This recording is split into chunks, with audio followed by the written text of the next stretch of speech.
Luma ethi bheka ngimi ngasemnyango uyanqonqotha uma umuntu ezwa izwi lami avule mina ngiyakungena ngihlale ngidle naye. uJesu lana ukhuluma ngokuthi uma umuntu ezwa kushunyayelwa ngaye kodwa angayenzi likhuni inhliziyo yakhe akathambisa inhliziyo avumela uJesu angene ahlabe inhliziyo yakhe athi ohlabelela kamnandi emihlabelelweni ohlabela uNkulunkulu izwi la ihlaba inhliziyo yami la ngibonisa ukwadiwa kwami uthi mayiqhubeka ngaze ngayivuma izono zami eGolgotha. Okusho ukuthi ngamanye amazwi uma ngabe izwi likaNkulunkulu lihlabile inhliziyo yakho walivumela la ngena phakathi kwakho la wenza umsebenzi libe bese lona izwi likaNkulunkulu phakathi kwakho liguqule isimilo sakho.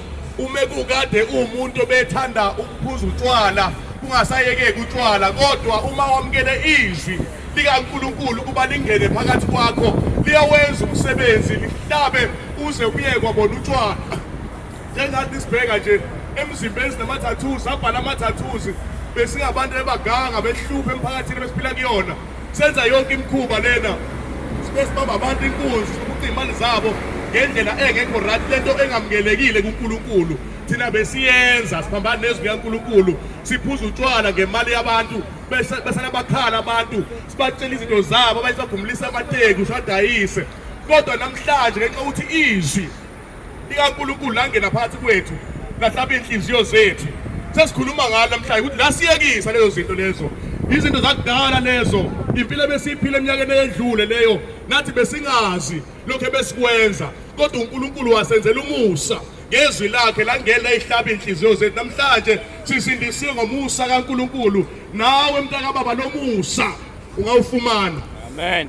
Mayenza ikhulu inhliziyo yakho umulizwa izwi laNkulunkulu ukhulunywa ngayo kanjena uzulandela eThekwini lapho khona uzohlangana khona negirlfriend yakho neboyfriend yakho khona kodwa izwi laNkulunkulu lize likulandela lizokuncenga phakathi eThekwini lapho uzohlala khona nenyanga yakho kade ungayazi lizohlanganisa into ezithile khona kodwa nanti izwi laNkulunkulu nayo inyanga enkulu enguJesu Kristu imemele ekuphileni ongunaphakade. Haleluya. Umuntu engena ngoJesu. Haleluya. Uyena oyongena ezweni uJesu uyisango ungena kahle ungena ngesango alikho elinye isango lokungena ezulwini ngaphandle kaJesu. Uthi mayimemezela uthi mina ngiyisango. Haleluya. Uthi akekho ongeza kubaba ngaphandle kwami noma ngafika amasango amanga athi nawo amasango kodwa awalona isango eliyezulwini kodwa angamasango aya straight esihogweni. Amen. Thatha uJesu kusakhanya mntaka baba. Thatha uJesu usalizwa izwi lakhe limenyezelwa. Thatha uJesu ungayenzi likhulu inhliziyo yakhe. Phenduka mntaka baba.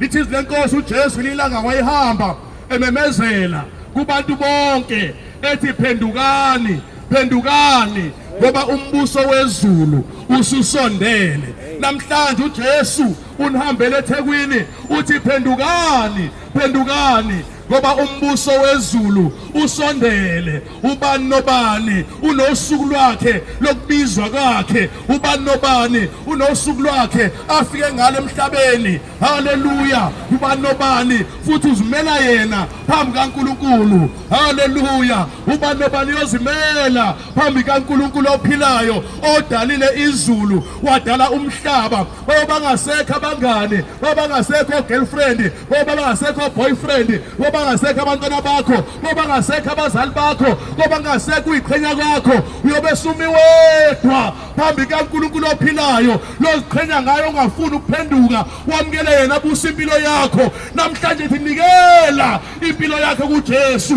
Ngaphandle kaJesu akekho umuntu ombona uNkulunkulu. Emntaka baba njengoba uJesu wafa wafela bonke abantu abaphila emhlabeni ukuze abantu abaphilayo bangabasaziphila bona kodwa baphile yena uJesu Kristu owabathengayo ngegazi lakhe. Phenduka ezweni zakho, phenduka ebubini bakho uze kuJesu uyinikele impilo yakho kuJesu. Uyamenywa namhlanje, uyamenyela ukuphileni mntaka baba.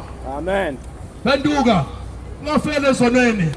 Jesu nomusa, Jesu ugcwele ububele, Jesu ugcwele ukuthanda abantu ngendlela esimanga. Lithi izwi lenkosi ngokuba uNkulunkulu walithanda izwe kangaka waze wanikela ngendodana yakhe ezelwe iyodwa ukuba kube loyo naloyo okholwa yiyo angabhubhi kodwa abe nokuphila okuphakade. Haleluya, haleluya. Nikela impilo yakho kuJesu, nikela impilo yakho kuJesu.